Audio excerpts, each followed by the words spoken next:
This episode of the CMO Suite is brought to you by Uconnect. Uconnect provides digital solutions and teams to brand CMOs, VPs, and marketers looking for true transparency in the biddable media space. From paid social and PPC to complex platforms like The Trade Desk, brands from across the world have connected to Uconnect. Visit them today at uconnect.com. And No Kid Hungry.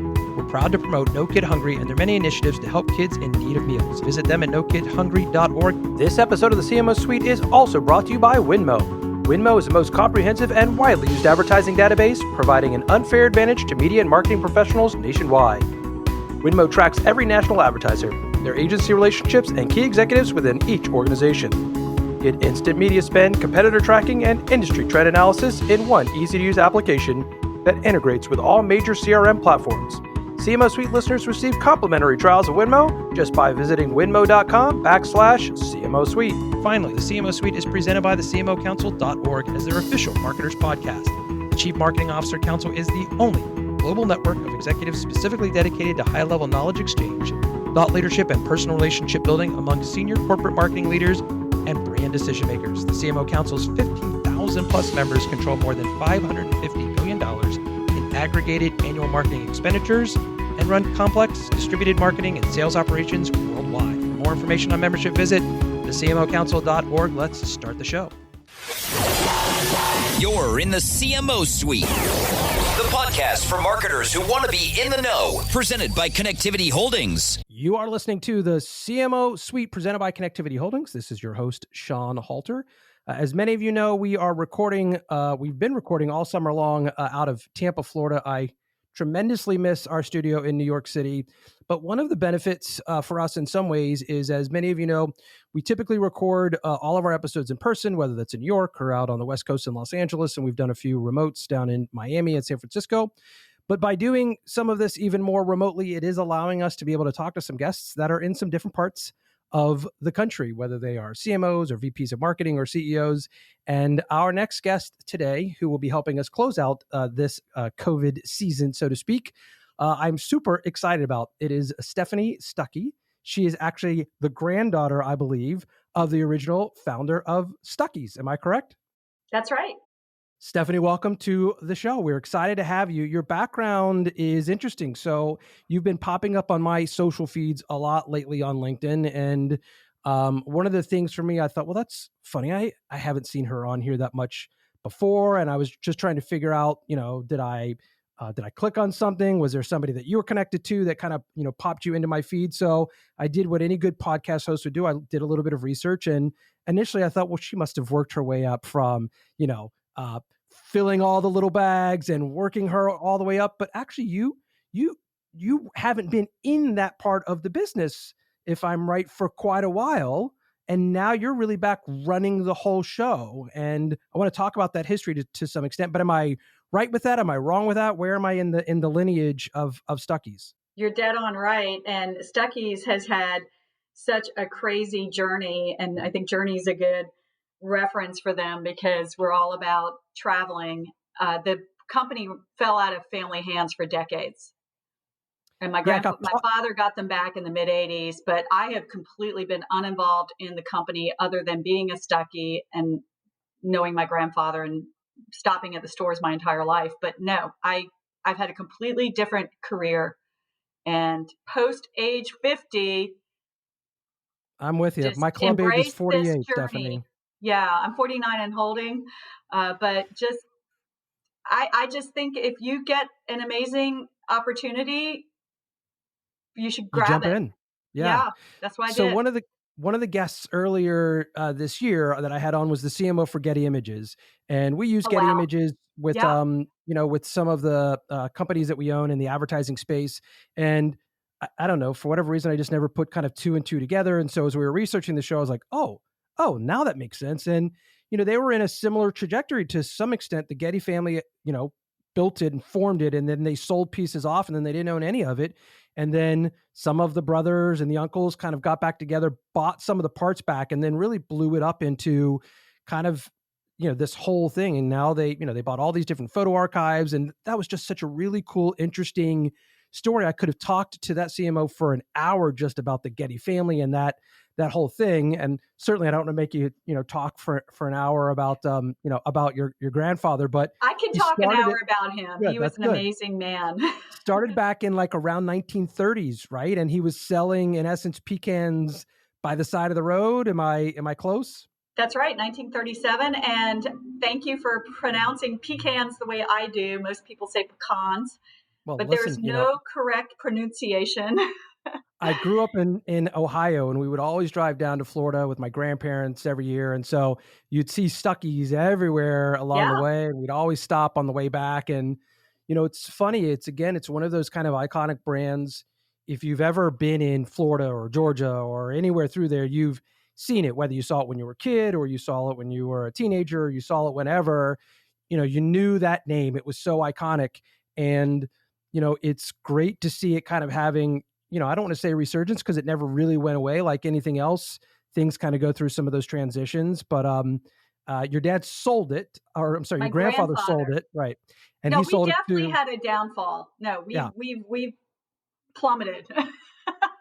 and that's okay. Look, those kinds of things happen, obviously, right? So you build a great business, you sell it to somebody maybe who isn't part of the family business, and in some ways, that's the history that brought it back to you, and brought it back to your dad. Because without that, who knows, it could have, just been bought out by, 7-Eleven, and nothing wrong with those guys, but they could have just turned them into more 7-Elevens, and then the whole Yeah. coolness of what it is gets lost. I want to jump into that history for just a second. We worked with the Metropolis brothers, who bought up Pabst a few years ago, and they bought all of these other kind of iconic regional brands up. And I think it was one of the coolest things we got to work on was just the fact that you had all of these iconic names that really meant something to Yeah. people, whether that was Pabst or Lone Star or Schlitz or whatever that is. And those are the cool things, really, when you think about it, Yeah. these iconic brands that you can kind of bring back to life. So talk a little bit about how in the world did your dad decide to, in essence, rebuy it back? And do you remember that whole process? How old were you when that kind of happened? I was a freshman in college, so I do remember it very well. And I was 12 when my grandfather died, so I knew him well. Also, my father had worked with Stuckey's for a while in like his 20s, and then decided to pursue a different career. He went into politics. He was in Congress for a decade. Okay. And then he left that, and he was really brilliant in founding a company called Interstate Dairy Queen Corporation. He owned the franchise rights.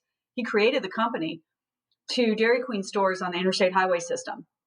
Hmm. And he ran that very successfully for decades. And he was running Dairy Queen when the company that bought Stuckey's approached my father, and basically they were being subjected to a lot of litigation from former franchisees for complete mismanagement of the company and shutting down stores, and it was just a losing proposition for them. It was a company called IC Industries, which is a railroad conglomerate based in Chicago. They had nothing to do with roadside stores. They had no experience with our brand. They bought out Pet Dairy Corporation that had bought out Stuckey's in 1964. So it was just a series of mergers and really unfortunate events that led to my father coming in on the scene. They saw where my father had been successful with his Dairy Queen business. And he was also my dad is a serial entrepreneur, I think can resonate with a lot of your listeners. And very much like my grandfather had like 5 side hustles at any given time. Yeah. So my father he did some Bojangles, he did the Dairy Queens, he owned a bank, he has a timber company. He's very successful. And they approached him and asked him if he wanted to essentially take Stuckey's back. He got it for a deal, but it was not performing well. And that was in 1985. At that point, they were right around 100 locations. And at our peak, we were right at 370. So clearly, and you were in college at that time. Faltered. Yes, I was in college. So when your dad went into politics, was he in politics in Atlanta or was he in politics up in DC?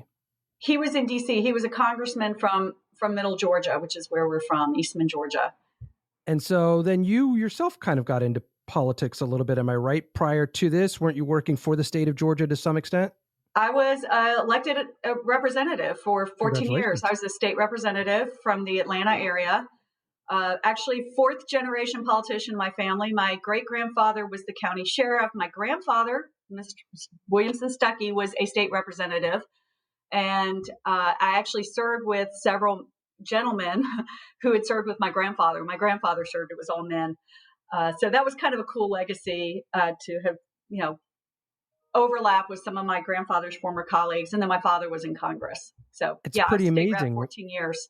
when you think about that. Again, the name itself becomes this iconic brand, and not saying that played a role as you start to get into politics or when your grandfather did, but the fact that the name continued even through perhaps some of the craziness of the company that had bought it out to still have brand recognition out in the marketplace, and for your family to have served as well as obviously they did and built the reputation that they did. Again, I'm sure we could spend plenty of time talking about politics and what all that is today. I did use the Stuckey logo on my you did my yard signs, and I handed out 2-ounce pecan log rolls at my campaign That's event. awesome.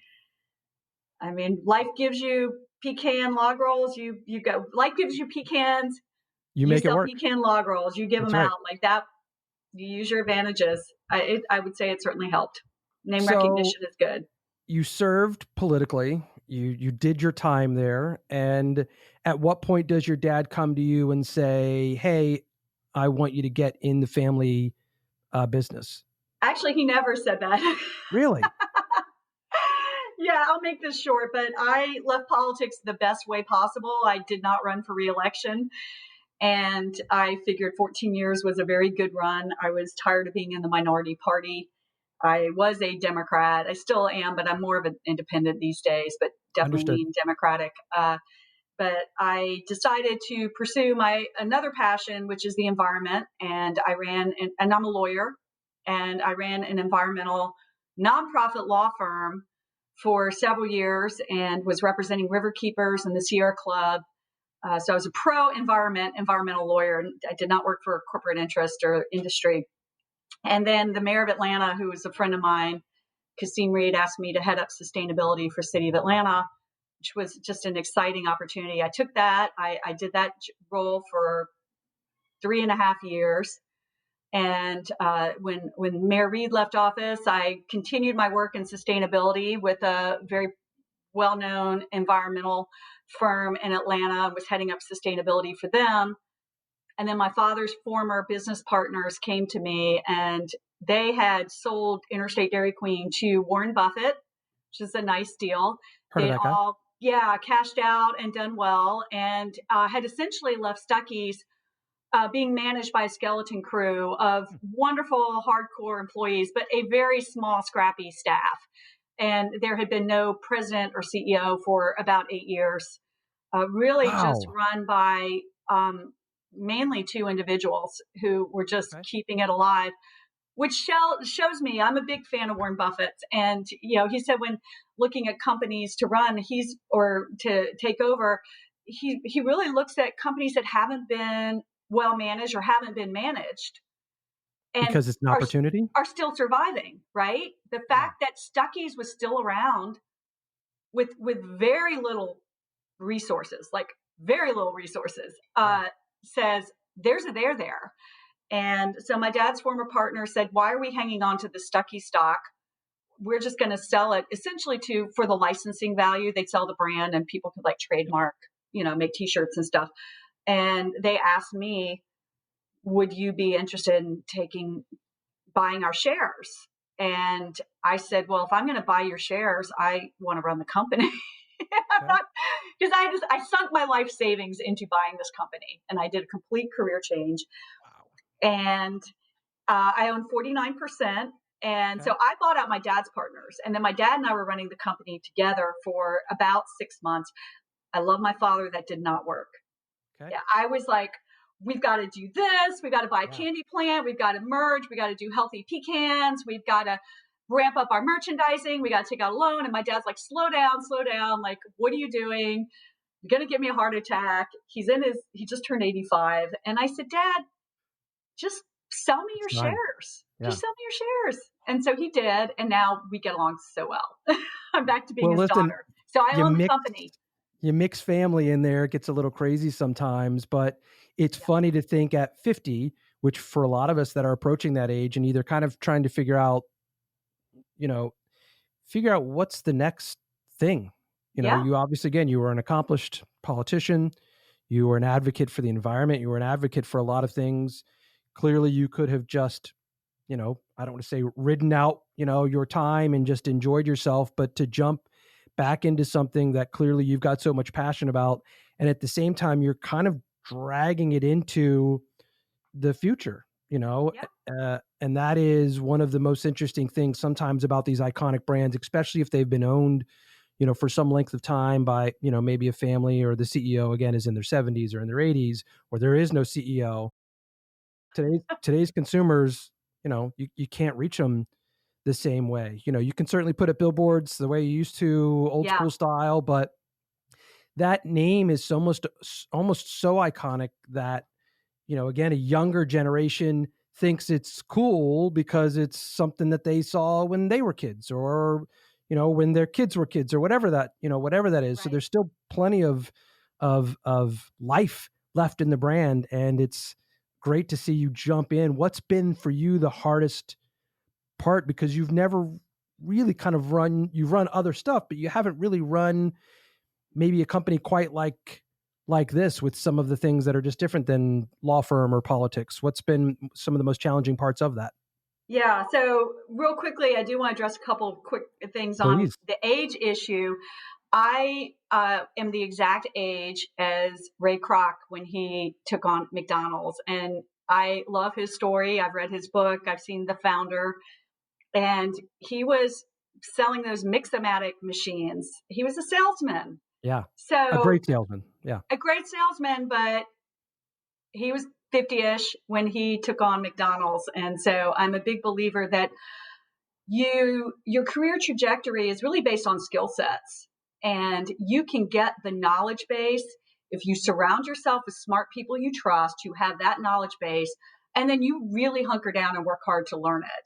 So I don't profess to know all the ins and outs of retail pricing or franchise law. So I'm surrounding myself with a good legal team, and got an excellent vice president who understands pricing and buying and merchandising. I've got a wonderful branding person. So you surround yourself with smart people. I was just going to say, I started entrepreneurship at 40, Yeah, and so I was making good money. I was in sales, working for a big company. And I just thought, if I don't do this now, I'm yeah, going to be the old guy sitting in the back smoking cigarettes, which I don't smoke, but talking about how great yeah. media used to be, and I'd had enough money to do so. It leapt out, and to your point, that journey, what you know at 40 or 50 is so tremendously valuable, and perhaps if nothing else, with all of the chaos that is some of this COVID situation, a lot of people that are perhaps our age who are either being laid off, who've never been laid off in their lifetime, or just deciding what's really important to them. I feel like we're going to see a renaissance of entrepreneurship for marketers and others in the industry who are going to go out and just build their own thing, and Yes. see what maybe they've been missing to some extent. Well, and to go back to my guru, Warren Buffett, he underscores the importance of emotional maturity when he looks at companies that he invests in and leaders that he thinks are running good companies. It's emotional maturity, and that's something that's gained through life experiences. And I think that especially is important for me. Yeah. It's been invaluable. I will also say, you talked about our demographics. Absolutely, our demographic. I mean, we are such a scrappy team. People say, well, what's your marketing research show? And I'm like, that would be me looking at my Facebook demographics. But I know my demographics for Stuckey's is age 45 plus. And so I have brought on a partner. Actually, as of today, the merger documents Congratulations. were approved. I Wow. have merged with a partner. I am CEO and he's president. His name's RG Lamar, and he's a good decade and a half younger than me. And he runs a pecan company, and we are going to be doing a whole line of healthy pecans, snack pecans, and pecans for baking. And that's how Stuckey started, was as a pecan stand on the side of the road. So if you take on a new venture in life, don't let naysayers bring you down. You just have to believe in yourself. Right after I took over Stuckey, somebody I really respected and loved, so it kind of hurt, but they said, you've never even run a lemonade stand. Why do you think you can run a company? And I said, I thought about it and I said, well, maybe I don't know how to run a lemonade stand, but I know how to run Stuckey's. Nobody knows this brand better than I do, except maybe my father. Nobody living, and my aunt. I love this brand. I knew my grandfather. I know the stores. I knew his vision, and I've read everything about him. When I took over the company, I inherited 6 cases of archival files that had literally not been opened since he died. It was like opening a Pandora's box time, of time yeah, machine. Yeah. yeah, and time capsule. And I read everything. I've studied his business method, and I'm in many ways being respectful and true for what his vision was for the company. And I think I think people want that. I think, sometimes again, people who you care about maybe want to provide tough love because Yeah. they don't maybe necessarily want you to jump in and then you're like, oh my God, I'll say a brief story and then I want to talk a tiny bit more about where you kind of see the future of it. When I was thinking of starting an advertising agency and I was in media sales, I got sent up to basically the CEO for that group. And she did almost the same thing. She sat me Yeah. on a couch, said, I hear you're going to start an advertising agency. I was like, yep. She's like, well, what do you know about HR? And what do you know about leases? And what do you know about insurance? And I was like, I don't know. And she's like, well, then what in the world makes you think you can do this? You're making so much money, Sean. And I just said, I don't know. I'm just ready. She had a point. So to be fair, I stayed for another maybe 3 to 6 months to do more research on those things that I did not know about. But, I've never looked back. That moment in time was a test for myself too, though, to be able to decide, am I willing to put in the work? To your point, am I willing to build something from scratch and surround myself with people, hopefully, that know some of these things better than I do? I didn't know a lot about, that side of marketing. I knew media sales. That's all I knew, but I knew enough. And I knew, again, to your point, if you surround yourself with people and if you have the passion for building something, you can build it from there. So talk about the merger for just a second, if you can. How do you think that will impact the Stuckey's brand and how you split your time and where do you see it going from there? Well, we'll still be Stuckey. So they merged into Stuckey. So it's Front Porch Pecans is the name of the company. We will be putting out their candy line their pecan line. And so I just think it complements nicely and it goes with the changing food taste of Americans. People are looking for healthier options. But having said that, I believe very much in being true to our origins. We started selling pecans on the side of the road, but what really made us famous is this little pecan log roll. That's what we're known for. If you say Stuckey's, I'd say, 9 times out of 10, people say pecan log roll or also stopping at the stores, but they buy the pecan log roll. So I recognize we're a candy company. We're not going to suddenly be marketing ourselves as this health food company. But at the same time, we're going to offer options. And it's also going to help me just division of labor. As we grow and expand, we've got big plans. My grandfather sold our candy plant along with the company in 1964. So we've outsourced Co-packers? our product. And we have, very reliable people who have been, companies that have been making our product, but it's not the same as making it ourselves. So we are hopeful that soon in the very near future, we will have our own manufacturing capacity. So we're That's working on exciting. that. And my partner he's got that experience and background. So he will be helping with the manufacturing end. So we'll have manufacturing stores, which aren't corporate owned, but they're franchised. And we'll have our own line and we have our B2B retailers and we have a distribution center. So, just really exciting how it's all starting to come together. In less than a year, you're kind of turning everything upside down and rebuilding it and reimagining it to some extent, which is great. I am, but I came with a great base. I started on second base, not on home plate. So do you have family there? Do you have kids? How are you dividing up your time between your home life and your work life now so that it's the right mix of being able to jump all in, but also being able to take some time for yourself? Yeah, I've got 2 kids. I'm divorced, so but sharing child rearing responsibilities. Fortunately, my kids are older. My son just started Auburn this week, Congratulations. so he's a freshman in college.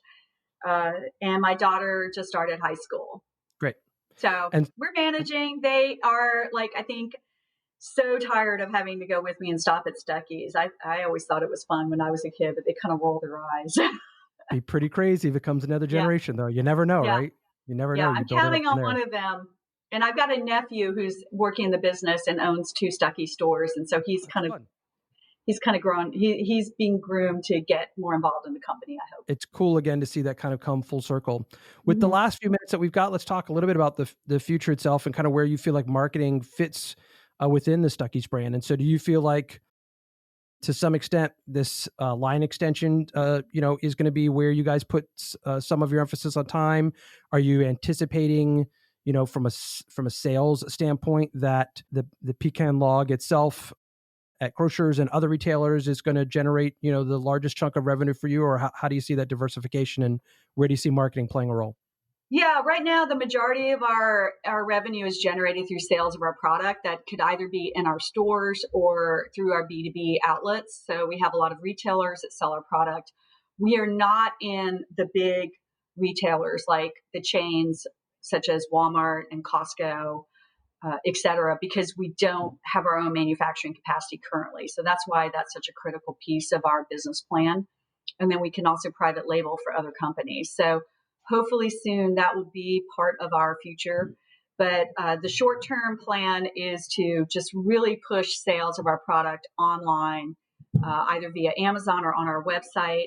I will say, as far as our marketing strategy, I'm just really going back to the basics and highlighting what my grandfather's marketing strategy was. We have not really invested in marketing since the 1970s. That's okay.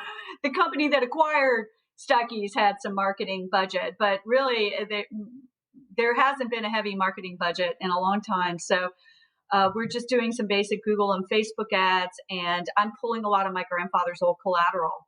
I'm using his old logo and his images and this, Find Highway Happiness t-shirt. This is my grandfather's old collateral that I just pulled from the archives and had scanned and digitized. Well, So sometimes we're also trying the to best. be authentic. That's the other thing I just want to stress is that if you stop at some of the stores right now, they're fixer-uppers. And so just be patient with us. I fully recognize some of the stores aren't what we remember as kids, and I'm working on it. Well, you've done quite a lot considering the time you've been there. It's pretty amazing how quickly you managed to make those changes. And again, back to your point with the Stuckey's brand itself, one of the best forms of any kind of advertising is, evangelicals who remember it and love the brand. And the fact that the name is something that for those of us who stopped there or ate the products made you smile. And we could all use as much of that as potentially possible.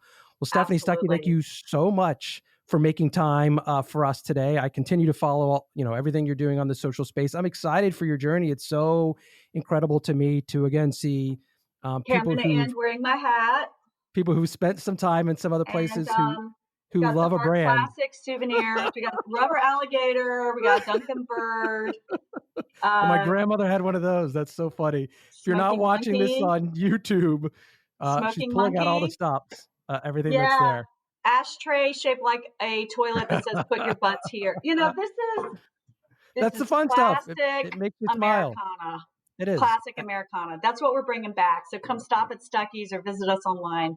No better time than this year to get in a car and drive this country and enjoy what's made this country great. That's for sure. Well, thank you for joining us on the show. Listen, if you don't follow her on LinkedIn, go and stalk her there.